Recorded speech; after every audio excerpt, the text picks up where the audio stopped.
Hey, I'm Nick Eubanks, and thanks for watching 100 Days of SEO. What's up, everybody? Brendan Hufford here. That was so silly. Brendan Hufford here. I'm so excited. Today is Friends Friday, and I'm pumped because we get to talk to, I'm going to share with you an interview of one of my favorite people when it comes to business and SEO. Let's get it.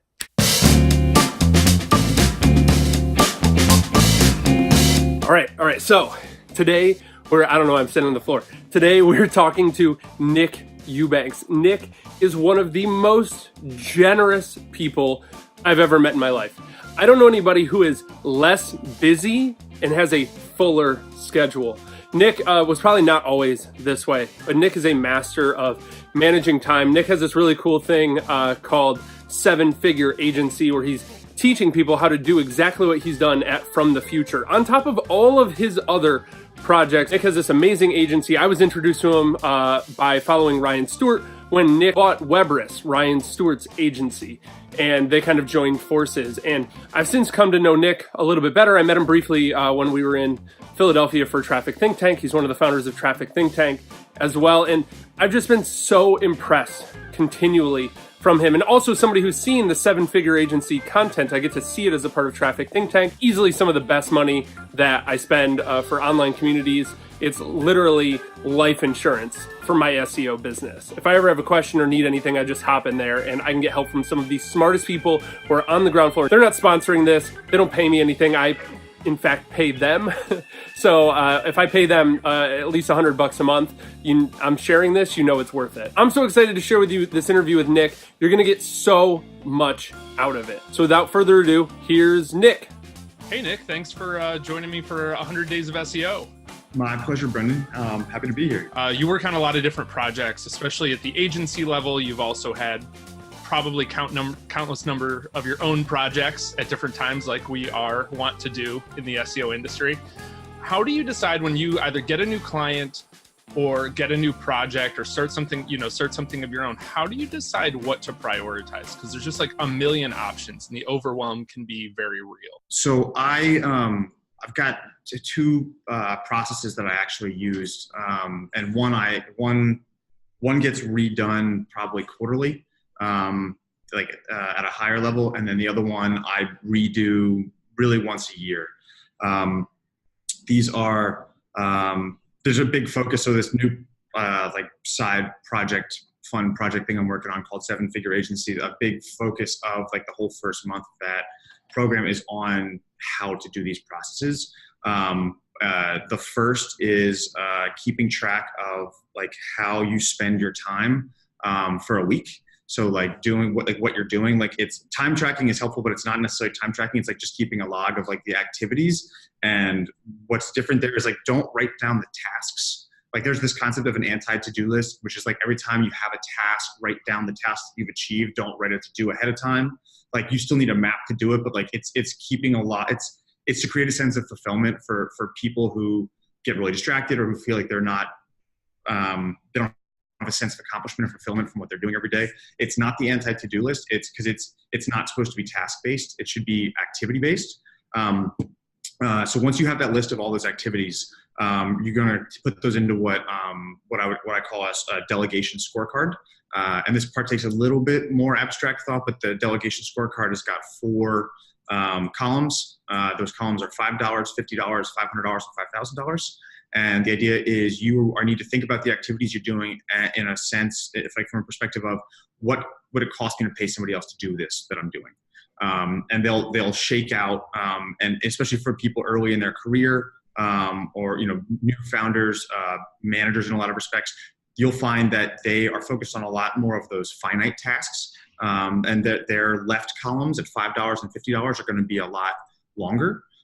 Whereas like the $500 an hour, $5,000 an hour is stuff that it's going to be much harder for somebody who's not you to do on their own, like finding strategic partnerships, working on your personal brand, putting time into growing your company or your brand's growth engine. The sort of things where if you had to pay somebody else to do them at the level that you would be able to effectively do them, it would be very expensive. Once you have that delegation scorecard figured out, you're like filled out, you're going to essentially draw a line down the middle. And the next thing you're going to do is you're going to focus on finding other people to do the things on the left side of that, of those two columns. VAs, outsourced help, are usually where you're going to find the, go to as a resource for the $5 an hour column. And the $50 an hour column is you can start with contractors, especially for like first-time founders. Once you've got some revenue, some traction, people usually, entrepreneurs are spending way too much time doing things like invoicing, bookkeeping, data collection, writing proposals, SOWs. That's all this shit that's valuable and it's necessary, but it's not the best use of their time. It's just they're just treading water. It's like this weird entrepreneur's paradox that they sort of get themselves caught in. So like what I like to tell people to do is to take some of that revenue and set aside, a 20-hour per week contract at $50 an hour. So, $1,000 a week, and hire a part-time operations person.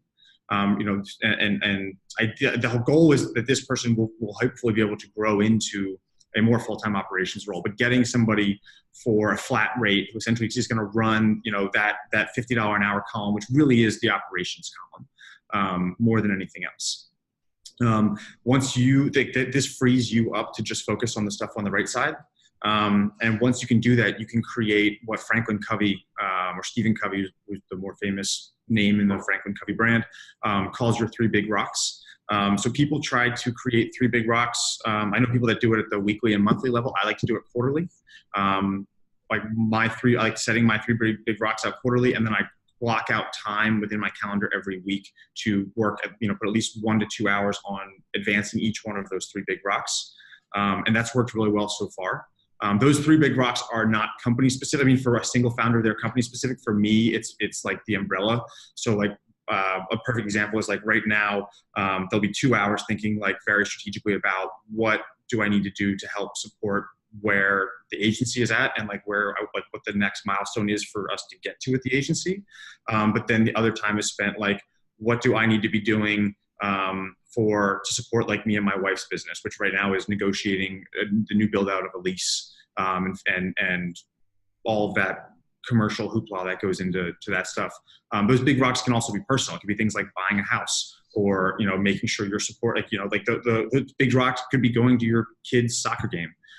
It's really defining like what are the most important things right now in your life, and blocking out like and dedicating time to making sure that you're intentionally you're intentionally focused on those items. So that was a long-winded answer to your question. No. It's perfect. Because a lot of like the expected answer is, well, it's very like tactical, right? It's very, well, not that wasn't tactical, but it's very like, super hyper focused on like SEO, or like, oh, I would look at links or something. Like it's very narrow, and that gives us like, I appreciate that, because I think that speaks more to people who are like maybe not starting their first project, obviously. And obviously like it's something you have to learn to prioritize, because when you start, you're really just like an operator, right? Like you're just, you're doing all of the things. Like I'm writing all the content, I'm doing all of the links, I'm doing all of this stuff.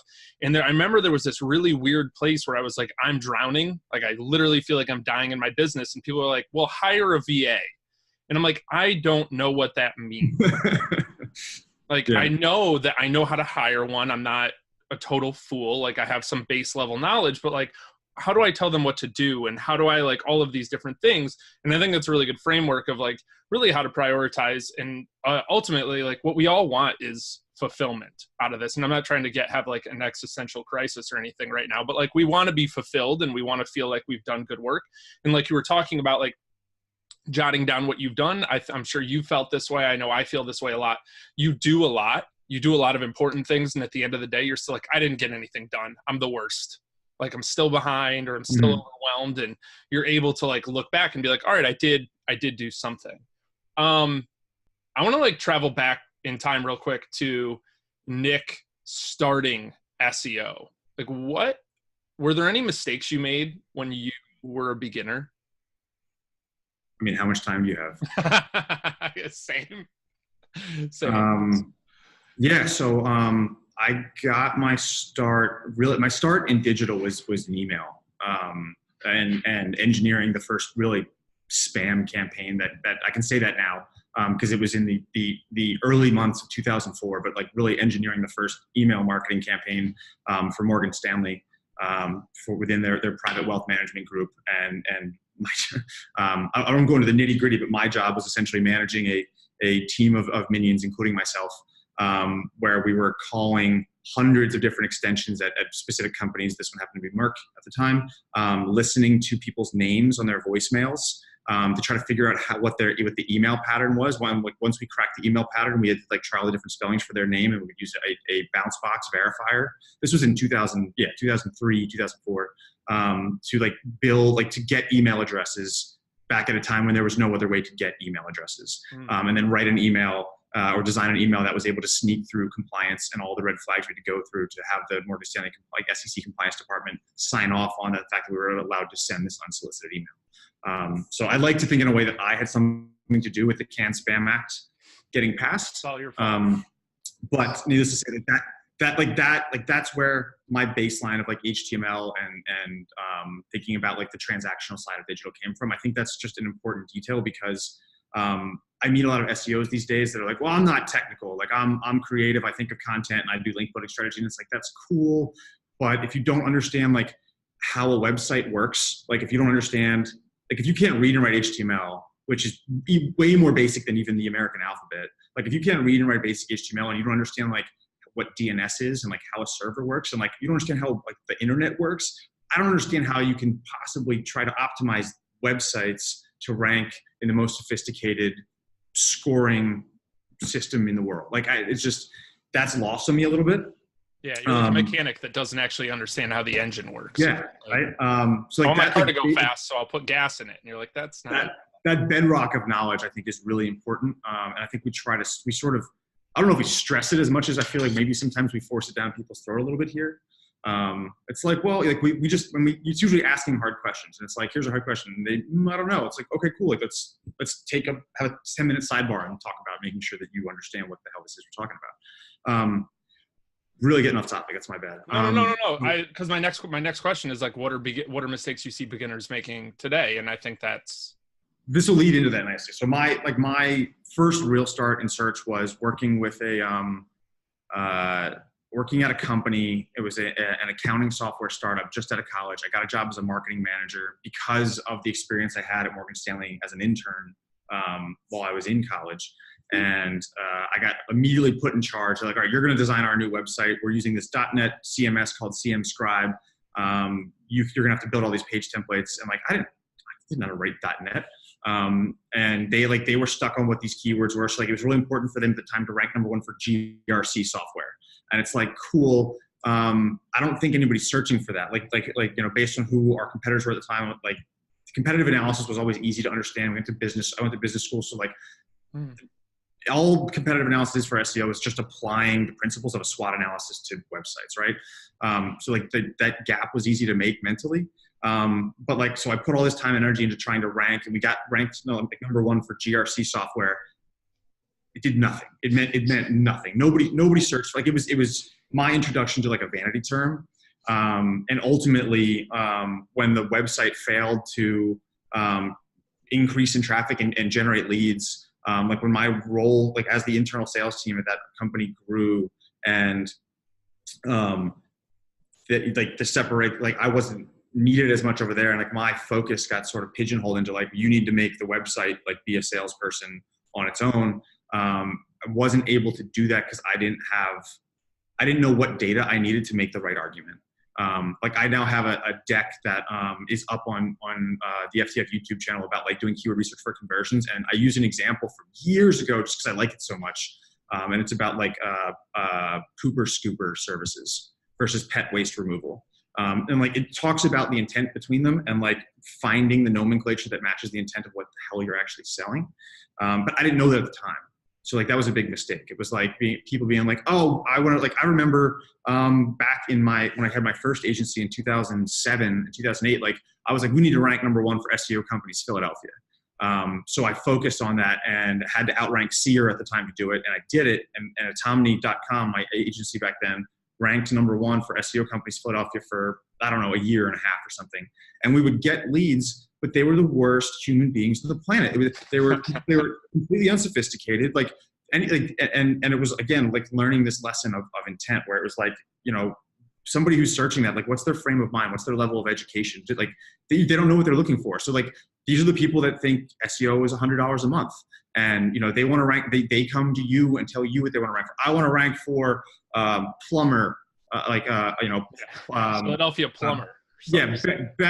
Best inner drain plumbing excavator for construction sites in Philadelphia. It's like, that's really qualified probably, but I don't know if anybody's searching for that. And so, right. But that's what I would search for. So that's obviously what I need to rank for.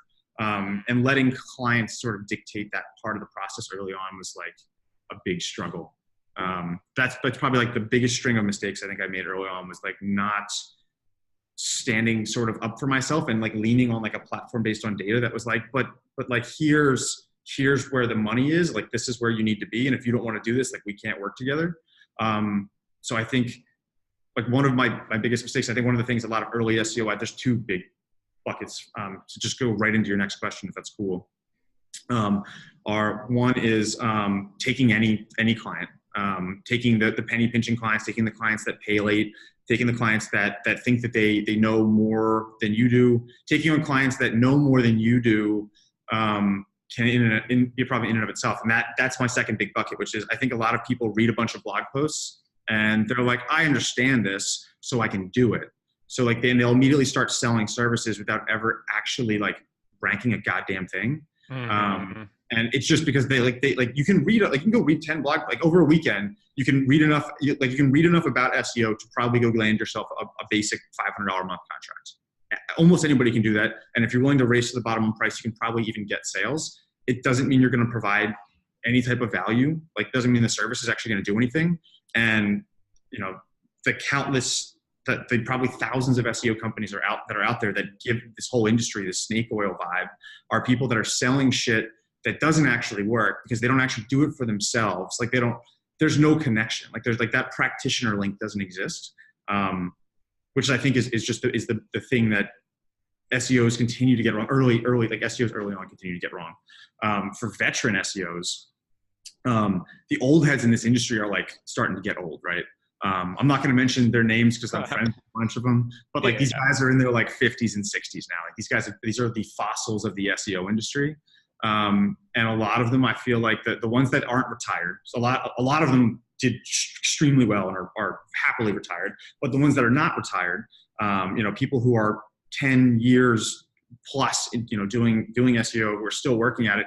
I feel like they're probably still working because they're holding on to like what used to work in the past.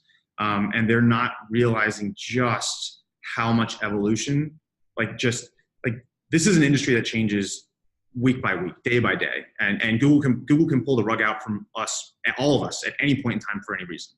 And they do quite frequently. Mm-hmm. So like the need to like understand that it's an art form as much as as it is science, and like bring some of that like creativity to like, it's not just critical thinking and problem solving. It's like it's painting a Monet. You're just doing it with swaths of div tags and p tags and a tags. Yep.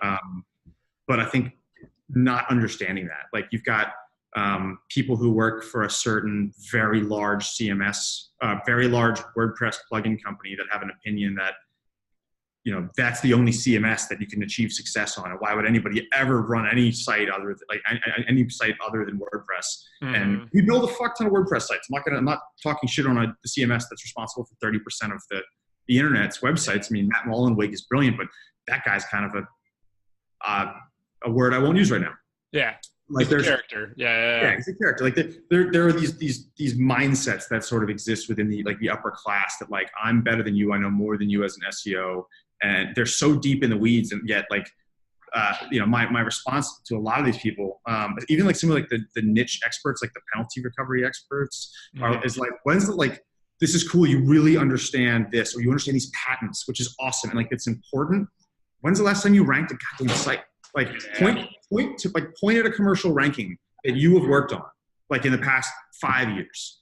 Like, that gap in the practitioner landscape, I think is my biggest pet peeve. And I think it's the biggest thing that the industry needs, is like for people who are practitioners to like stand up and really point to the work that they're doing, and not just write blog posts and give presentations and spend all their time on stage. Nothing, although I want to just a small caveat there, is Aleda is a prolific speaker and also one of the most brilliant practitioners I know. So that's just an important little asterisk, I feel like. Yeah, of course. I remember I was tweeting with Eric Covino, who I met through Traffic Think Tank, and he just said, like, if you really want to shake up the SEO speaker circuit, only allow people that have ranked for something competitive in the last 6 months or the last year. I mentioned Traffic Think Tank. I want to talk about that super briefly. What made you want to start a community? I know it's been through a couple iterations, but tell me about that, and then I want to talk about a 7-figure agency really quickly. So Traffic Think Tank. So you have a lot of projects. Why? Yeah, TTT was an experiment. I had the idea over Thanksgiving in 2016 now or something like that, and the idea behind it was I want to create a peer group of practitioners, and I was I want to test out this idea where I would like to share the stuff that we're doing in a small private space and discuss this with other people. You've seen probably a lot, they're the early webinars. They're very obvious now because they have a pathetic logo that I made with so those were that was the first blush, and there was only 32 members. And it was built in Kajabi, and it was just this one-on-one. Most of the discussion happened in a private Facebook group, and all the content was distributed and consumed through Kajabi. And it was just these webinars that I wanted to show everything that I was doing. I wanted to show check out this cool shit that's working that I can't blog about because then it won't work anymore. But I want to just talk about this with other people. I want other people in other industries to go try these and report back to me. It was sort of selfish in a way. It wasn't even about the money. The money was nice. It was $500 a month from 32 people. So it was a nice little extra revenue stream, but it was more about, hey, go take these ideas that are working on the sites that we're working on and that I'm working on and are effective, and go try these on your sites and let's discuss what are you seeing, what's working, what works in different verticals, and it was all of this insight. And the idea of this network effect sort of came out of it, and it was I should relaunch this in a better distribution platform. And Slack, I stumbled onto Slack Pass at the time, which is now LaunchPass, and me and Ian had been playing around with the idea of doing some side project together for years. And I'd become pretty good friends with Matt over just email, and it was one of those things where it was if I'm going to do this, I think I need every aspect of it, right? So Ian's got a tremendous amount of experience working both in a big agency, working inside a public company, and building and ranking a shit ton of affiliate sites. The guy has to have 100 sites now. And then there's Matt, who understands navigating all of the crap within a public company, but who also buys and operates businesses himself, both dropship and affiliate, with his wife, as well as has a tremendous amount of personal blogging experience. And I just felt they were really complementary to being in the in the shit of running an agency, which is its own special kind of hell in some ways. Until you get the flywheel dialed in, you get the right talent on board. That's a whole other discussion. It becomes quite enjoyable once you have the right team. Yeah, but you needed some doers. You needed some other high level doers to. Yeah, and the goal there was let's build this private thing where people are willing to have these discussions that share real data, share what's working, share their websites. That doesn't happen in public Twitter or public SEO. The public SEO, people aren't hey, here's the domain to my website, or here's this website I'm working on. These are the things I want to do. Should I do them? It's the best way I've heard it referred to recently that I really liked, and this is the idea of it reminds me of a friend of mine who's a songwriter, and the way he thinks about writing songs is he's I write the song and I put it out there, and once it's out there, it's not mine anymore. I have no control over the perception or what it means to anybody. And I like that idea, and so the way the community was characterized to me was an SEO insurance policy.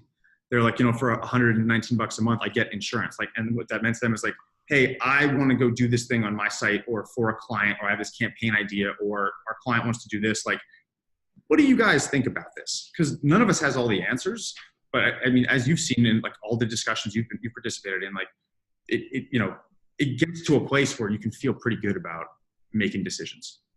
Yeah, the feedback is very real. It's nice that when somebody asks a question, first of all, it's nice to be in a Slack group with people that know how to use Slack and know how to thread their comments. It's genuinely a wonderful You're thing. describing Ian's nightmare. I love it, man. Our Slack at Click Studios, sometimes it can just become like a running chat, and I'm like, no, thread this, like just reply. Anyways, it's cool because you see a question and then it's like 12 replies, 9 replies, 14 replies. Somebody just asked literally the other day, I'm splitting my agency. Me and my partner are splitting. How do we put value on these clients? And gave all the details of like, literally, these are what the clients are paying us in SEO and PPC, and what's the valuation here? And it was just like, oh wow, you don't post that in a Facebook group. Like, that's a very real. And then there was like genuine answers of like, here's how I would do it. Here's why your partner's an idiot. You're being an idiot because of this, and like, you're missing that. And it was really cool. So yeah, obviously I'm a big fan of Traffic Think Tank. I thought the event that just happened was wonderful. And tell me, it's amazing that thing was not just a giant dumpster fire. I'm still just shocked because we have no idea what we're doing running. No events. Qualifications. No, I really like Matt. Like I remember we joked like after it was over, we all went out and drank a significant amount of wine together, and I remember Matt saying like, "Remember that time we thought it was a good idea? Like let's just have an event." So yeah, I'm in awe of the fact that came together the way it did. Yeah, and it was cool to be in a room of not like your well, I don't know. It's the only SEO event I've ever been to. And it was cool to be in a room of doers who, when I followed them on Twitter later, they had 100 followers, 200 followers, 75 followers. Yeah. They're people working in-house or working by themselves or at an agency. They are not writing about SEO, even really tweeting about SEO. But they're doing some like crazy work, and they're working on, like, when I was talking, I'm like, oh, what are you doing? One guy was like, oh, I work for Red Ventures and I work on this vertical. And I'm like, you do the SEO for those websites? And he's oh yeah. And I was just like, who are you? Behind all of these websites that rank well, there is a person or a team doing that. And it was cool to have so many of them in the same room who are willing to, like, especially because it's face to face and we're real people, like all of a sudden you want to talk and share. That was cool. I also appreciated that it was small and like I actually got to talk to everybody. There was no like, nobody cool guyed me, which was nice. Nobody was too cool to talk. I managed to make Kirsty talk to me about or Kirsty talk to me for 45 minutes. I had a bunch of questions for her as well. So it was really cool. Tell me about, really quickly, kind of wrapping things up, tell me about Seven Figure Agency. It was sort of an idea that I had coming back on a flight from Christmas. I had this like epiphany. So I listened to Clockwork on the flight, and anybody who's talked to me in the past like 3 months now is probably really sick of hearing me say that. I haven't. This is actually the second time I've heard it. I heard it in Traffic Think Tank recently, but I had this for years we've been like trying, me and like my partners here and the operations team have like been trying to dial in like essentially our North Star. And that book, listening to that book, like I had this epiphany. I'm like, oh shit, like that's the metric. That's the one single metric that we can get the entire team behind, that we can use to like at a glance gauge the status of the business at a whole, like from a holistic level. And like we can drill down into it, into every, like it goes down into like the departments, it goes down into the individual people. It represents the clients, revenue, satisfaction. Like it's this everything metric. It was like this magic. It was like the alchemist stone was given to me. Yeah. And like through that, like I started jotting all these notes down. I started like realizing all of these business aspects and realized that like the agency channel in Traffic Think Tank is one of the most active channels in the whole thing. And about 40%, I think, of our total membership is people who are either head of a department in an agency or they own an agency themselves. And realizing like a lot of the discussion points that we were getting were around the business aspects, lots of business questions, and realizing that, the average small agency owner, somebody doing anywhere from 10, 20 grand a month in client revenue to 50 grand a month, they have skills. They've hustled enough to like get some clients and start this process of building a company, but like they don't a lot of them don't have access to like all these specific processes that come from building and selling multiple companies, fucking up a whole bunch of companies, like just all of these things that come from, you know, being an entrepreneur for 12 years. You know, some of them like come from mentorship. Like I'm part of a CEO group here in Philly, and then I'm part of a separate like coaching, like lifestyle coaching group. And like it's building these systems of accountability, and like that's step one. But then there's like all these specific business processes that you need to put in place. Like if you're going to free yourself from the dumpster fire of running an agency and get to a point where the agency becomes like this rewarding asset, and like the team becomes this value system, and like you support, like it becomes this reciprocity of like building better lives for each other. And also in the ideal world, the agency becomes an avenue for you to build and work on the ideas that you and your team have yourselves. So you're not always just in the rat race of client work. But like the system to do that wasn't out there. And so I just started writing down like all these pieces and realized like this, I think this is something, like, it's something that I am super passionate about, like the business side. At the end of the day, like I think I'm way more into business than I am into SEO. And I just love building and growing businesses.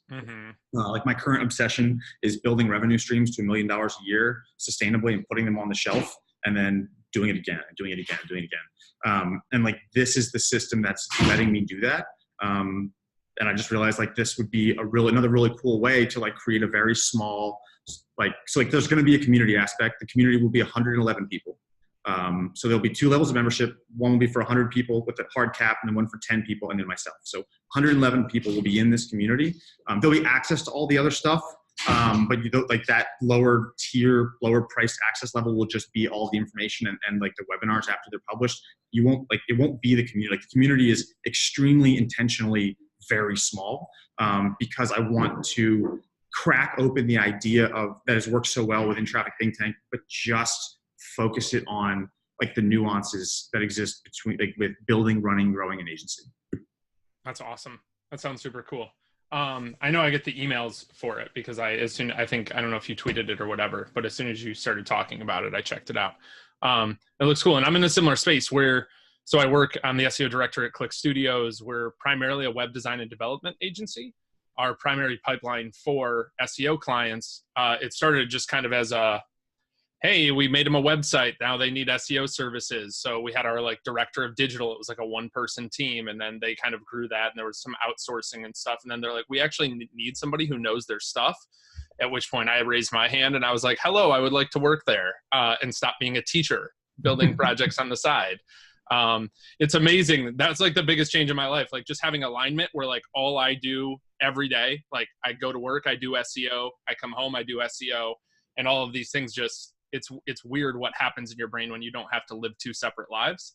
Yeah, I'm in that situation now where we're like, we have these, just trying to figure out like the business side of SEO of how do we bring in more clients? And that's a big part of what 100 Days of SEO is. Like, it's good for me to put out 100 videos and 100 podcast episodes and 100 blog posts and do it. Like, this is going to be an insane 5 months and I'll probably hate myself at certain points, but like, it's all a part of like creating media and looking to build that like client pipeline and stuff.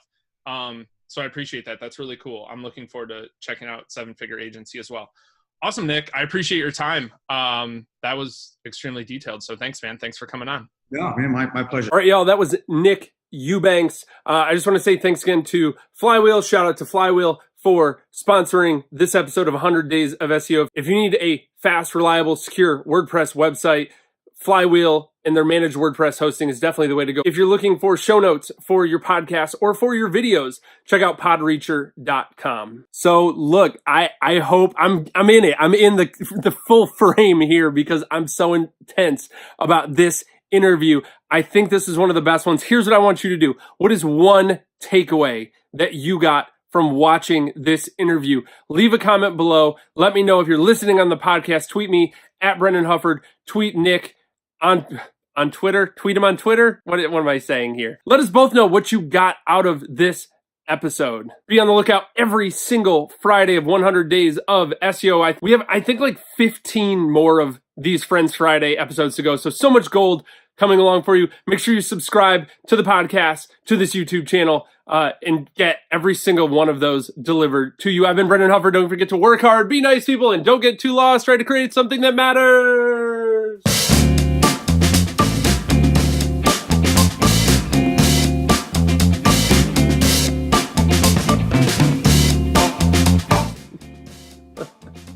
That was stupid. That was so dumb.